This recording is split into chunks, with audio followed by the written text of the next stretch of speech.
So welcome. This week we're going to talk about CafePress and making merchandise from art. I am president of the Blackstone Valley Art Association, so I work with about 100 artists of all sorts of different types, and many of them enjoy making t-shirts and mugs and calendars and tote bags and other things from their art. And I also happen to do art myself, and in this book that I've written, all of the examples that you see on the page are my art, or some of them is my boyfriend's art. So I do cyanotypes, I do photography, I do watercolors, I do all sorts of different kinds of artwork. And it's great to make the art and sell it to someone in the first place, just as a standalone art. And if you're photography, you can sit there and run off prints and make as many prints as you want. But it's also nice to be able to make functional objects out of them, so boxes or mugs or tote bags or other things, because now your art is a part of someone's world all the time. You know, it's nice to have it hanging on a wall where people can look at it, but it's also nice to have it to be a mug that they use every morning, or a tote bag that they carry their groceries around with and such. And it used to be in the old days that you'd have to go to a t-shirt printer and pay them lots of money up front for them to generate the t-shirts, and then you'd have to go around selling them yourself. But in the modern world, there is a print-on-demand model. Just as with books, you pay zero money up front, just like with Amazon books. So there is no investment of money up front. You load up all your images for free onto CafePress or whoever else you're using, and then as they sell them, they print them right at the sale time, and then they give you your share of the profit, and they keep their share that covers the printing costs. So it's a real win-win for everyone. I will note that there are, of course, thousands and thousands of artists who are doing this, so you can't expect your art to sell itself. I see some comments from artists who are grumpy that, oh, I put my beautiful dragon design up and no one's buying it. Well, you know what? There's this thing called marketing, and you have to market your art a little bit. People aren't just going to magically find you and start buying billions of them. So if your stuff is not selling, it's time to ramp up your marketing game. And we talk about marketing in a bunch of other talks, so I could talk about that. But this talk here is about the basics of getting the stuff into CafePress in the first place, to have it up to even then begin to market and sell it. All right, so I've got a book that covers this stuff if you like to read books instead of watching videos, but let's go through it in the video format for the people who enjoy watching videos. If you happen to be online, you can ask questions. If you happen not to be online and ask questions later, I could still see the comments and I should be able to get back to you, or you can contact me on Twitter or Facebook or Instagram or any of the other systems that I'm on. Alrighty, so in general, you need the artwork in JPEG form to start with. That is, let's see if I even have artwork lying around here. All right, cyanotype. Cyanotype is a form of historic photography. So let's say I have this physical cyanotype that I made out of bicycle gears, and I want to start putting this on tote bags and t-shirts and stuff. I can't do something with this physical piece of paper. I need to take a picture of it to then be able to do things with that graphic JPEG file to put on CafePress or whatever else I want to do with it. When you take a picture of this, don't scan it, because scanners have very bright light and that damages the impression of the artwork. Scanning is fine for documents, you know, W2s or things like that. It is not good for art. What you want to do with artwork is lay it flat on the ground outside in gentle sunshine. So not in super bright sun, not in deep shadow, you know, maybe like a softly shaded area is good. But I mean, regular light is fine. It just should be sunlight, because sunlight has all the different colors of the spectrum.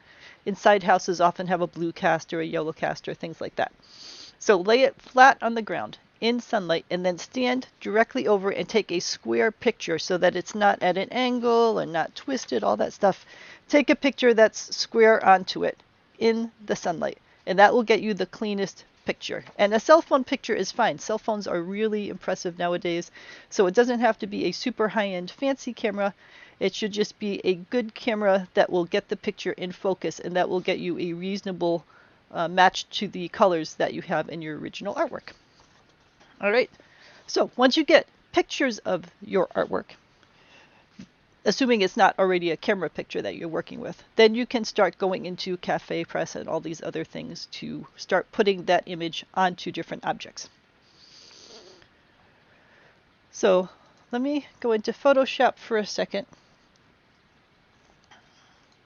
and talk about the hierarchy in CafePress before we get started, because some people get a little confused about how CafePress, and this is pretty much the same across all the other systems. So if you choose to use one of the other competitors to CafePress like Zazzle or something, they all work nearly the same way. We're just going to use CafePress as our example to walk you through this. All right, so when you log into CafePress, and we're going to do all of this stuff, so this is just to get you started. You log into your account. That says ACCT. I know that my handwriting is awful, but we're getting a sense of the process here.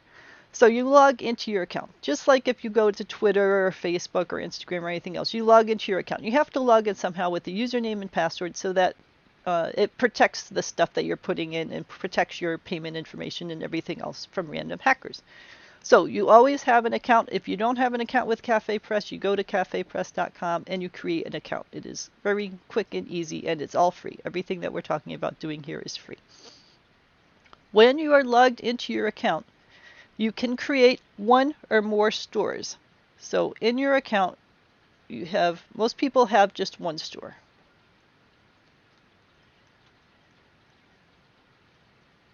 So let's say that I am Lisa Shea, a cartoonist. And when I log into my account, I create Lisa Shea Cartoon as my store. That is great. That would be perfect because I'd have all my cartoons in one place and organized. And under that store, where is my mouse? I can have as many different sections. Nope, oops, sorry, pressed the button.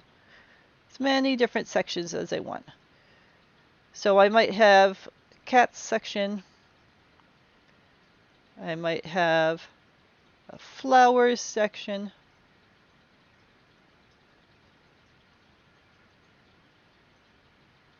I might have a birds section. However I want to divide my stuff up.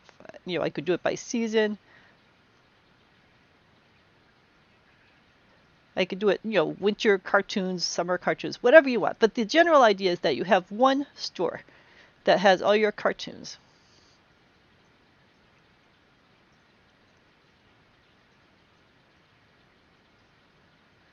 And then you have subsections. And then under here you can have lots of subsections. You can have a smiling cat. Oops, I can't even smell smile. You could have a sleeping cat.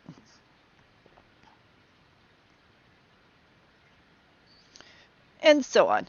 So the general gist of it is that you can have all sorts of different sections and subsections where you organize your art. And I'm doing cartoons as an example here, but let's say you had photography. Your main store could be Lisa Shea Photography. And then you could have a section for landscapes and a section for portraits, section for cat photos or whatever. So it's good to have one store and then to have everything organized underneath it, because that way if someone comes in and finds one of your sleeping cat images, then they can go browsing around the rest of your store and say, oh, well, I really like this kind of style of artwork. What else do they have? And they can find everything else. So a store keeps everything all together one place. It makes it easy for a person to go roaming through there and see all the different kinds of things that they want to buy from you. And when you're marketing it, you market it all as one group. So you can go out and market your cat image, and then people will find the rest of your cartoon store. Or you can market a flower image, and people will find the rest of your cartoon store. So in general, at least to start, I always recommend to make one store and to fill it with sections and subsections to organize the art that you have for your type of work. Now, when we come into my CafePress account, you'll see that I have multiple stores, and that is because I do have cyanotypes that we talked about before, which are the blue things. So I have a whole section of cyanotypes, and I have hundreds of cyanotypes here in the house. So the cyanotype store can be completely stuffed full and full of navigation options just for my cyanotypes. And that way someone who likes my cyanotypes can go and see all the rest of my cyanotypes. But I also have my film photography. So this would be a separate store for me. So store number 2 over here, film, photo. See, I'm new with my stylus, but that's okay. you get the idea. All right, so I have a separate store because I have hundreds and hundreds of film photos. And that store is going to be big enough on its own without trying to combine it with my cyanotypes and with my watercolors and so on. So if you have oodles of art and you really need to keep them separate because they are completely stylistically separate from each other, then CafePress and these other systems definitely let you do that. So you do have the option to make a store for your film photos and a store for your cyanotypes and a store for your watercolors. Just keep in mind that these are separate store areas. So if someone comes in and finds one of your film photos, so let's say we have an area down here for black and white. Oops, sorry, I keep pressing that button. Come on. So say we have a subsection. Oh, I'm going off the page. For black and white. And then one of these subsections down here in the black and white area is CN1.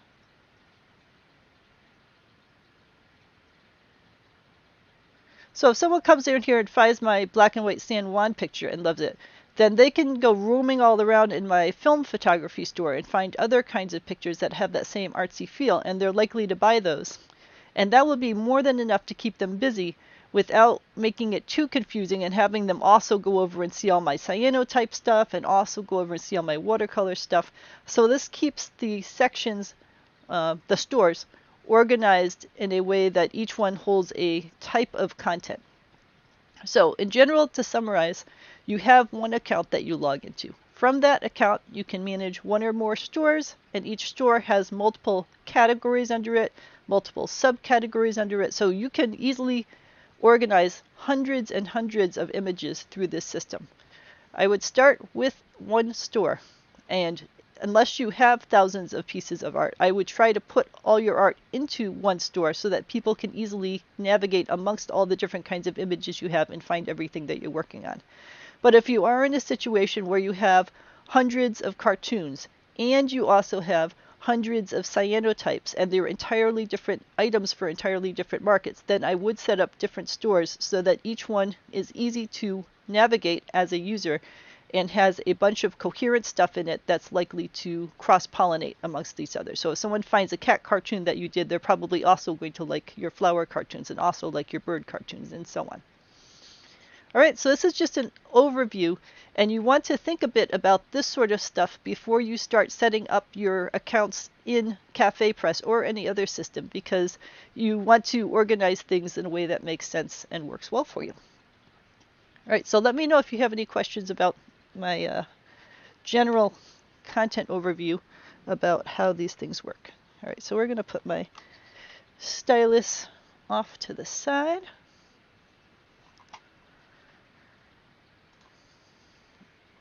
All right, so let's go into CafePress.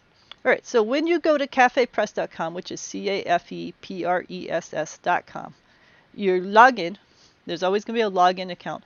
And once you log in, one of the main menu areas from pretty much every menu that you go to is your seller dashboard. This is where your things that you are selling live. Because CafePress also assumes that you want to buy other people's things. So it's going to try to get you to buy other people's t-shirts and tote bags and so on. But when you go into your seller dashboard, this is where you set up your shops and your pictures and all that other kind of stuff.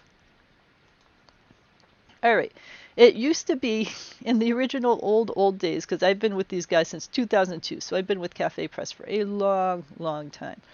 In the old days, they didn't have sections and subsections and all of that. So they had everything as a top-level entry. You made a top-level entry for a graphic, and then you made another top-level entry for a graphic. So I haven't gone through and rearranged everything in here. So I have a bunch of shops. This is not, I don't recommend that everyone have 20 different shops. But, for example, Pendant Ink's watercolors. This would be a shop. It has a clear title in it, and everything under that will be Pendant Ink watercolors. And then you can have, like I said, sections and subsections and so on. But the main shop area is Pendant Ink watercolors. So you can either open a brand new shop if you are just starting this out, or you can go into an existing shop once you've started creating things and organizing things for yourself. But most of you guys are going to start with no shops at all, and you will open a new shop Once you have made a shop, then it will show you all your shops right here in the beginning. So it should be very straightforward to find your existing shops or to make a brand new shop. All right, so let's look at what I've got here. I got Pendant Ink watercolors, the Holga film photography, the cyanotypes. So those are my main categories. Some of these other things have to do with historic artworks that my great-grandfather and my grandmother did for their work. And then my boyfriend Bob C. photography is in here. And then some of the websites that I run, Wine Intro and Romance Class, they have their own categories in here for their artwork. All right, so let's go into the Pendant Ink watercolors so you can see what this shop is like. All right, when you go into a shop area, it lets you access all of the details of the shop. So you have a general shop profile that defines the name of the shop, the information for the shop. So here we can click on that to show you what the shop profile is about. So the name of my shop is Pendant Ink Watercolors by Lisa Shea. That way if someone searches for Lisa Shea watercolors or Pendant Ink watercolors, all these different things, then they'll find me. The web address is Pendant Ink Watercolors. You want these things to be full of keywords. You don't want to name it something bizarre like, I don't know, Zazzle Razzle or something that people are unlikely to search for unless you're building a brand. And even then, you want to say something like Pendant Ink Watercolors at Razzle Zazzle. You want to have keywords in there that people are likely to search on so that when they search on those things, they hopefully find you. So I put in keywords like watercolors, Pendant Ink Watercolors, and so on. I put a description. So these are all things to help you get found. And hopefully you want to make sure that you spell things properly and that they have good keywords in there. And the other key thing that you think about is the products and sections. So the shop profile defines the entire shop as a whole. The products and sections define what kinds of things are in that shop. So we're going to go into manage products and sections. So right now I have 3 different items in here. So I'm not currently making sections and subsections and subsections and all that kind of stuff in here. I am putting each of the main sections with one artwork each onto the main page of my Pendant Ink watercolor page. So I have a section called Valentine's Day Mouse with Child, and it uses this image. And in that section are hundreds of objects like mugs and t-shirts and tote bags and all those kinds of things using this art. So if someone clicks in this section of the Valentine's Day mouse, they'll see lots and lots of different items that they could buy with that artwork. And I have a section called Mouse and Moon, which has this image here of the mouse and the moon. And if they click into that section, they'll see lots and lots of artwork with that one image. And the same thing with this fish and bird yin and yang. So you can see at the top of these in orange, each of these is called a section. I have made a section for each of my artwork items, and that section is full of products. And the products are all of the different individual items. So if we go to one of these sections, let's go to like the mouse and moon. You'll see that there's t-shirts with the mouse and moon. There's mugs with the mouse and moon. Pillows. So I think you get the idea. There's lots and lots and lots of things all with the mouse and moon on it in this section. Then if we go back up to the Pendant Ink watercolor, so this is the main page for Pendant Ink watercolor, and it shows each of those sections. So these are sections. Each section is full of products. So this is the yin yang, fish and bird, and it's full of different products that feature that yin yang, fish and bird.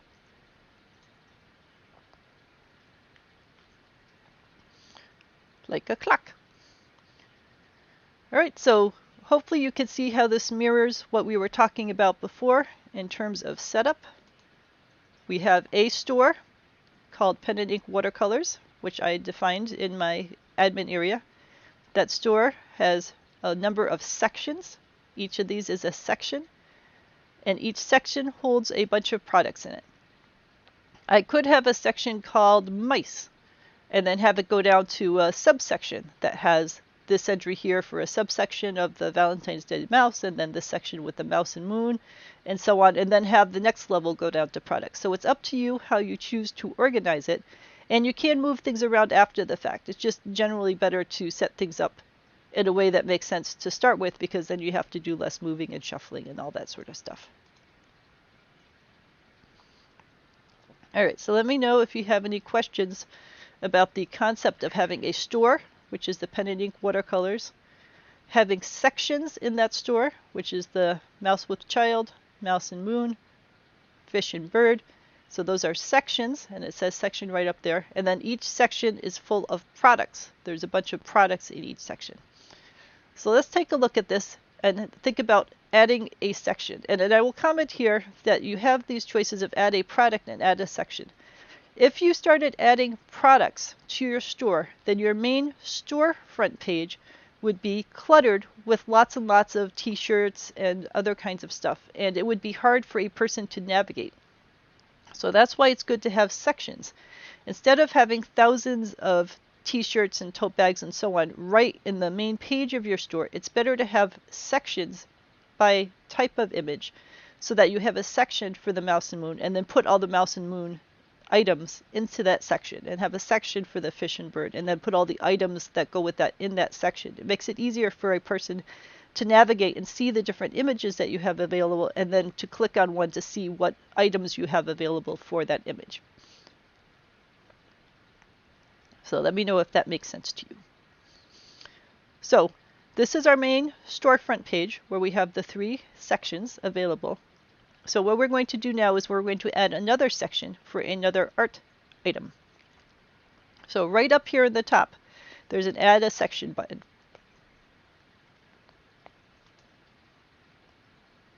Now it asks you, this whole system in general tries to be very straightforward about what it's asking you. It says, do you want to add one design to many products? This is pretty much always what you're going to choose. This customizing is if you want to get more tricky with things and do things more particularly, or adding subsections or all of that kind of stuff. But in general, at least when you're getting started, you'll want to add one design to many products to go with this section. So we're going to choose this one design to many products.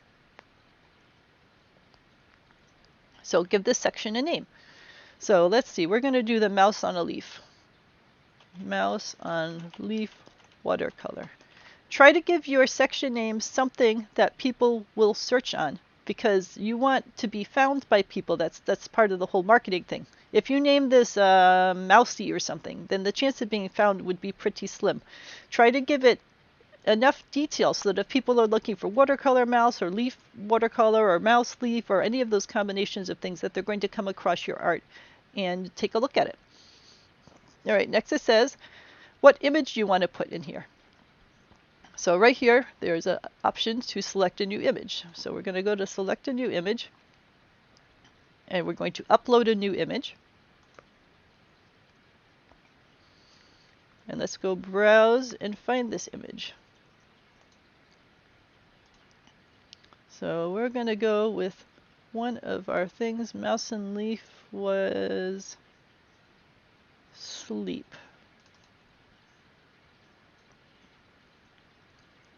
All right, I did not, for some reason, create a trimmed version of this. So let me see which one of these is the biggest. All right, let's go with this one.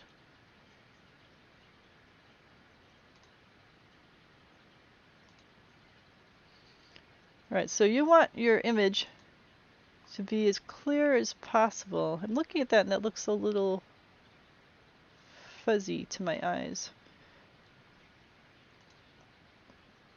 Let me see if one of the other ones is a little clearer.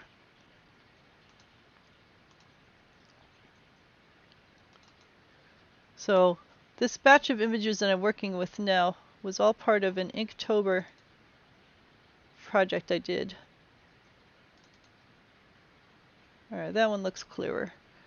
Alright, so I like to do square images, so I'm going to trim out a square. Our square does not quite fit. Alright, I guess I'm not going to do a square. Normally I like to do squares.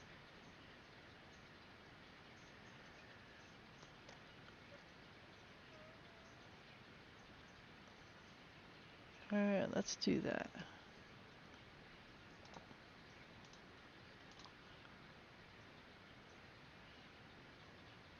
There we go. I'll go with that. So save this as mouse and leaf. You want the image to be as big as you possibly can. So take it at the best resolution that the camera offers, save it out at the best resolution, because if this is going to be printed large size on a shower curtain or something like that, you want it to come out as clearly as it can. All right, so mouse and leaf, there we go.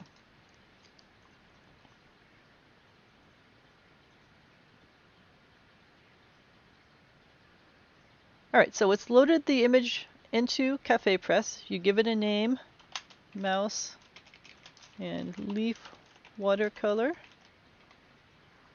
Give it tags, which are keywords, mouse, leaf, watercolor, watercolor, painting, watercolor, mouse, watercolor, leaf.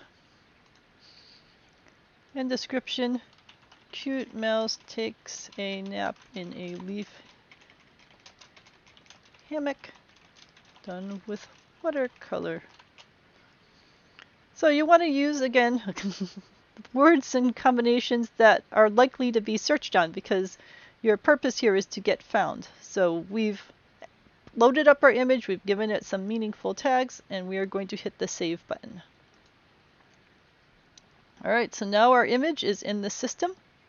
So we're going to choose this image as being the one that goes with our section. So now here we've got our section. The name was mouse on leaf watercolor, and we just selected an image to go with it, which is the mouse in the leaf. The third area is about how you want to mark up your images. So the way that CafePress and pretty much all of these systems work is that they have a base price that each item has to be charged. So let's say you had let's say you had a mug. You can't sell the mug for a penny because CafePress has to be able to pay for the mug and pay for the printing and so on. So CafePress has a starting point for the mug, and I'm just making up numbers here, but let's say it's $10. Let's say that their starting price to be able to make a mug and sell it is $10. You can then mark up from that $10 and get a profit out of it. So you could charge, I don't know, $20 for a mug, and now you're making a good profit per mug sale because CafePress is going to take their share and they will give you your share. So you can set your markup to be a percentage of the default base price. You can set a tiered markup, which is a general range, or you can set, like, I want everything to give me a $2 profit, or whatever the exact markup is going to be. I tend to do a relative markup and do 10%. That way things that are cheaper have a tiny markup, and things that are more expensive, where people are already spending lots of money, has a bigger markup, and people are willing to pay for that. So this all has to do with the percentage of profit you are making per item that you've sold. And now you have to choose what product or products you want to put this thing on. You could sit there and choose them individually. You could choose every t-shirt and every mug and every piece of jewelry and everything else. I don't like to do that. I like to choose just the full set of items. I've already defined a group called all items. You can define your own groups. If you just like t-shirts, you can define a group called t-shirts or whatever, or you could sit there and choose individual products if you like to do that. Whichever way makes you happy.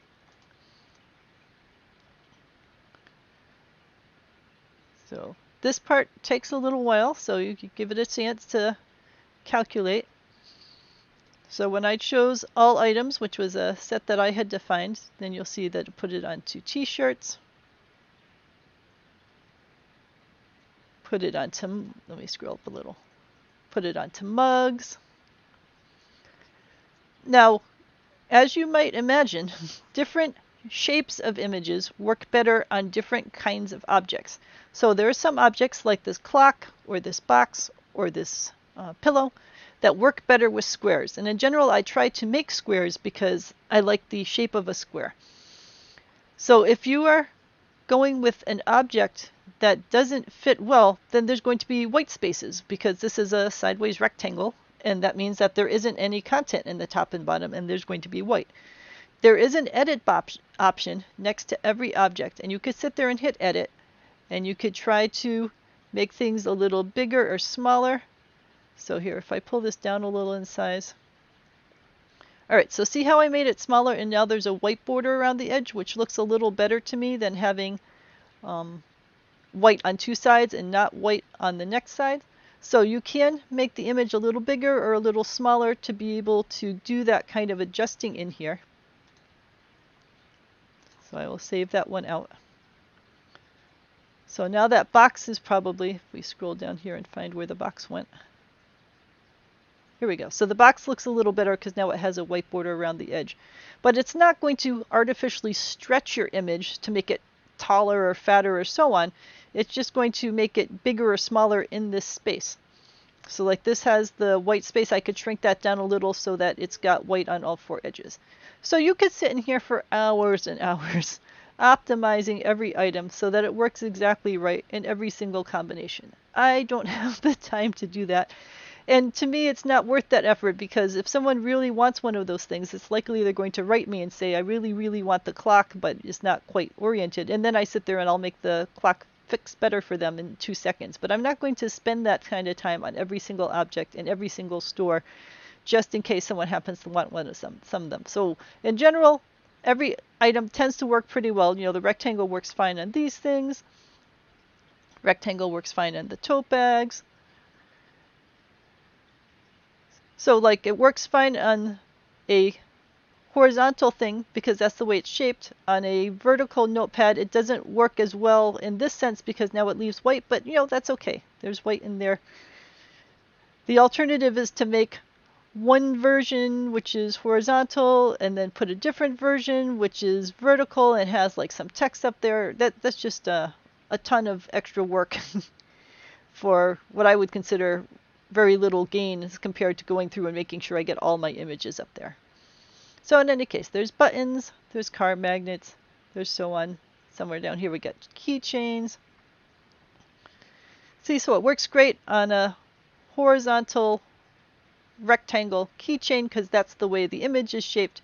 It works less well on a vertically oriented one because now you've got the white space on the top and bottom because of the way the proportions work. But, you know, that's okay. Life is short. Do the best you can. So if you can make square images, that's great because, you know, a lot of things in here are squares, but on the other hand, there's a lot of things in here that are more horizontally oriented. So your squares probably wouldn't work that great for the horizontally oriented ones. So it's all a trade-off. Like this one here, this is an ornament and this is mostly horizontal, so that image works great in this horizontal shape. But for the round one, it's got these little white pieces because it's not a tall square shape. All right, so you have a trade-off. Sometimes it works great, sometimes it doesn't. I just let it be on everything because you never know, someone might love that image and they might like it round and they might not care that it's got the little bits of white on the top and bottom. The alternative is to go through and try to hand edit every single other one to make it as perfect as possible, or to delete out these ones and now you're losing customers who might have liked those things in the shape that you've got. All right, so let me know if you have any questions about the concept of having plunked this image onto all these different things. So once you take a look at it and you're reasonably happy with how your image has been put onto your products, there's a done button right here and you click on done. And now you are back at your storefront. It says right here you're currently editing your storefront, and now I have 4 sections. So I have a section called Mouse on Leaf Watercolor. So this is a section. The title of the section is Mouse on Leaf Watercolor. And if we look in the Mouse on Leaf Watercolor section, we have lots and lots of individual items in that section. And they all have the Mouse on Leaf Watercolor image. So I'm going to go back to my shop, the Pendant Ink Watercolors. Your shop navigation is always up in here. So I'm going to go back to my Pendant Ink Watercolors shop section. I'm going to back into Manage Products and Sections. So here we have our 4 sections. Mouse on Leaf Watercolor, Valentine's Day Mouse, Mouse and Moon, Fish and Bird, Yin and Yang. So let's add another section to it with another image. So I'm going to click on Add a Section because we're going to add a section full of products. It's going to say, do you want to add a design to lots of products or do you want to do all sorts of customizing? We're just going to add a design to lots of products. All right, let me take a look at my Inktober and see what else I want to add in here. Oops.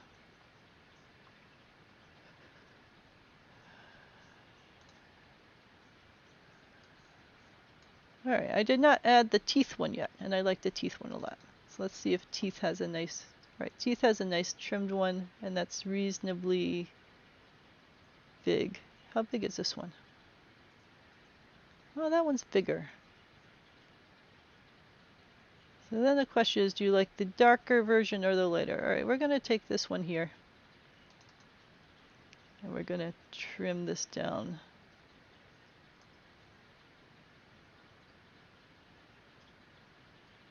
Like that.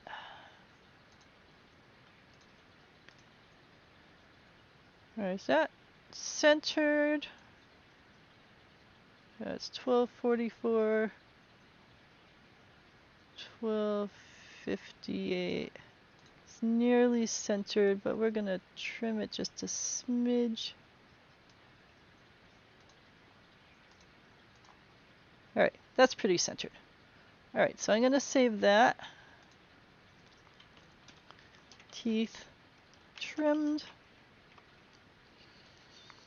Alright, so I've got a trimmed image to work with. So we're going to call this Grinning Cheshire Cat in Stars Watercolor.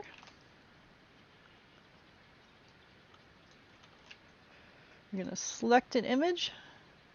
We're going to upload a new image. We're going to browse for it. Alright, so this is the one we just made. The name, Grinning Cheshire Cat in Stars Watercolor. Tags, Cheshire Cat, cat, teeth, watercolor, stars watercolor, cat watercolor. Description, delightful Grinning Cheshire Cat in Stars watercolor painting. Alright, so give it name, tags, description, and we're going to hit the save button. Alright, so now we've got this new image here. We're going to choose it. We're going to set the markup to 10%. And we're going to add this to our all item product set. Again, you can sit there and choose them all one by one. If you want to choose things one by one, choose individual products. Especially the first couple times you do it, that might be a fun way to do it, to be able to see all the different options. At this point, I just want it to go on everything. So I tell it to go ahead and put that on everything. Poof. So some things it might look neater on, some things it might look less neat on. That is alright. So maybe it looks better on a black shirt, because then the black sort of blends in with the black shirt. Like this one here looks pretty cool on the tank shirt. But, you know, people have different points of view. Maybe some people like it on the black shirt. Maybe someone likes it on a mug for some reason. So I think that looks pretty cool on the baby blanket. Ooh, I actually like these mug ones quite a lot. So someone might really like it on their mug. And again, we have the same problem here with the white band. Here, let's try editing this. If we dropped it down a little, you see over here it's sliding. But if we drop it down a little more, right, so now it's got white around the edges, so that gives it more of a balanced feel to it. So we'll save that. We're just looking for that. So now it's got a little bit of white border, so maybe that looks a little better. So again, you can sit there and tweak every single image if you really want to. That looks pretty cool as a watercolor duvet. That might be some, although, you know, is that really conducive to sleeping? Maybe not. And this is a light switch, and the image is getting lost because it's the hole is getting cut out of the middle of it. But I leave it on there anyway. You never know, someone might like the starry background for some reason. Pillowcases. Tote bags. I always like the way tote bags look, or a makeup bag. That looks pretty cool. You can see for the phones, they probably work better with the vertically oriented shapes, but then the vertically oriented shapes wouldn't work on some of these other things. A vertically oriented wouldn't work on a mouse pad because mouse pads are generally horizontal, but a vertically would work better on a notebook. So, there's a trade-off in here. Some things work better in some places and some work better in other places, and that is fine. All right, stickers, wall decals, watercolor magnets. The keychain, so this works great on a horizontal keychain. It works less good on a vertical one or on something that has vertical points on it, but that's all right. Ooh, it looks pretty cool in this heart one. And there's just a little hint of the white top of it in there, but that's all right. And the same thing, there's a little hint of white up in there. But someone could have those as cufflinks. Those would be pretty cool cufflinks in there. Oh, that actually came out pretty cool. The flip-flops with the eye on one side and then the eye on the other side. All right, so I think you get the sense here of the different kinds of options that you've got. So we'll go back up to the top and we will say done. You always want to say done to save it. All right, so now we got another item in our storefront. And that means that when someone goes to this store, the Pendant Ink Watercolors store, so now we just added this section here of the Cheshire Cat, and we added this section here with the mouse on leaf. And if we click on one of these sections, like the grinning Cheshire Cat, now we get to see all the different products that the Cheshire Cat is available on.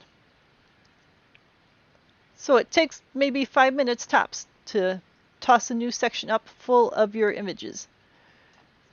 Actually, I'm very fond of those mugs and the way those mugs look. That is pretty cool, if I say so myself. And I'm really fond of the duvet cover that when you're trying to go to sleep, have this giant grinning cat on top of you. Maybe it's helping to defend you from nightmares and stuff. So, all sorts of options in here. Little bag, little tote bag. So the moment that you put things in there, they go live to the public. And now if you're sitting there and marketing, if you market one of these things, so let's go back down a little to one of the things that I liked. So if you go around marketing your mug and you're putting your mug out there on Facebook and Twitter and Instagram and TikTok and all these other places and telling people to come here and see this page with the cat, when someone lands here on this page, they're going to see it's part of the Pendant Ink store, and they're going to say, oh, well, what else is in this Pendant Ink store? And they will see all the rest of your designs. And if they like your watercolor, in this case, we're talking about watercolors here. So if they like your watercolor style, that, cutesy kinds of animal-y kinds of things, then they're likely to maybe buy some of your other ones too. So it's good to have a store with lots of similar kinds of items in it, so that when you draw someone in to see one of your things, then they look at the other of your things that you've got and see what else they might want to buy out of it. So I've only got 5 items in here right now, but as you can imagine, I could easily start getting hundreds of items in here, and once I get up more than, like 30 or 40, this page is going to become harder to manage for a visitor who comes in and takes a look at these things. And that might be where we start to make subsections. We can make a section for cat paintings and make a section for mouse paintings and a section for, I don't know, fish paintings or whatever kind of categories we want to create for these, just to make it a little easier for people to be able to look through the different options and see what they've got. Because in general, you don't want to have thousands of things all on one page, which is really hard for them to go scrolling up and down and looking through. You want to organize it into some sort of sets of categories. And so let's say I have thousands of images over here in my Pendant Ink Watercolors area. I might want to keep that separate from, if we go back up and look at all of my shops. I've got this shop area for cyanotypes. We'll take a look at my cyanotypes. So in here I've got different kinds of ferns, different kinds of wildflowers, different kinds of Holga pictures, other kinds of abstract kind of designs. So I've got a bunch of cyanotypes, and it would start to get really cluttered if I had all of these cyanotypes plus all of my Holga images plus all of my watercolor images. So in my case, I've got enough different kinds of images that I do break them out into different stores, each store for a particular type of thing I'm working on. And there are more than enough cyanotypes. I mean, I've only got a couple of cyanotypes. I have hundreds and hundreds of cyanotypes in the house to load up. And that will be more than enough for this storefront to be able to show all the different cyanotype options I have and to keep that separate from all the different kinds of watercolor options I've got and so on. So at some point, if you have that much artwork that you're going to be loading up, it's good to have different stores, to have a different store for each type of category that you work with. But to start with, I would recommend one store and to be able to let people look at all the different things in that store. So if I was just a cyanotype person and I had hundreds and hundreds of cyanotypes, then I would focus on building a cyanotype store. You can see that the word cyanotypes in there a lot, so people who are searching for cyanotypes on CafePress find me. The name of the URL is cyanotypes. So this is good for branding reasons, that people who are on here looking for cyanotypes or sun prints or fern cyanotypes are likely to find me and then hopefully buy some of my things. So let's say if they looked at here and they say, oh, I really like this fern cyanotype, and they click on that. Now they're able to get t-shirts with the cyanotype. Oh, hold on, it's just a little stuck. Trying to get down to the mugs. So they got mugs with the cyanotype. Pillows, boxes, you know, all the same kinds of stuff. Mouse pads. And here you can see, because this is a more vertically oriented shape, that for the mouse pad now it doesn't fit perfectly on the mouse pad because this is vertical and mouse pads are horizontal. But for the journal, it does fit nicely on the journal because it's a vertically oriented shape and the journal is a vertically oriented object.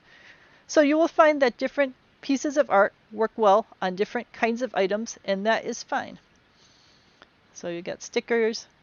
This cyanotype works really well on a vertically oriented ornament. It works less well on a round type of ornament because the edges become white because of the proportions of it. So that's just, it's just something that you come to accept with the way things are laid out. All right, so if we go back up to my shops, you can have numerous shops. You can open a new shop just by clicking on the Open a New Shop. And within a shop, you can have categories and subcategories. Here, we'll take a look at the Bob C. Photography. So he has different sections. These are sections, which is what I was mentioning, categories before I meant sections. They just use a different nomenclature in here. And each section is full of products that have that image. So this Sutton Gazebo section has a whole bunch of mugs and t-shirts and journals and so on that feature the Sutton Gazebo image. And the Watch Hill Lighthouse Moonrise section has a whole bunch of items that have that image, sunflowers, and so on, and you get the sense. So on his page, he's got, let's see, what is that? 1, 2, 3, 4, 5, 6, 7, 8, 25 different sections, and each one is full of products relating to that artwork. So 25 is a manageable number of things to have on a home page of a shop, but let's say he got to 50 or 100. Now that's getting to be lots of things, and now maybe he'll want to make a birds section and then move all of these bird-related things down into it so that they are more easy to navigate in that birds section. And then maybe he'll have a flowers section and put all of these different flower things down into it so they become subsections in the flower area.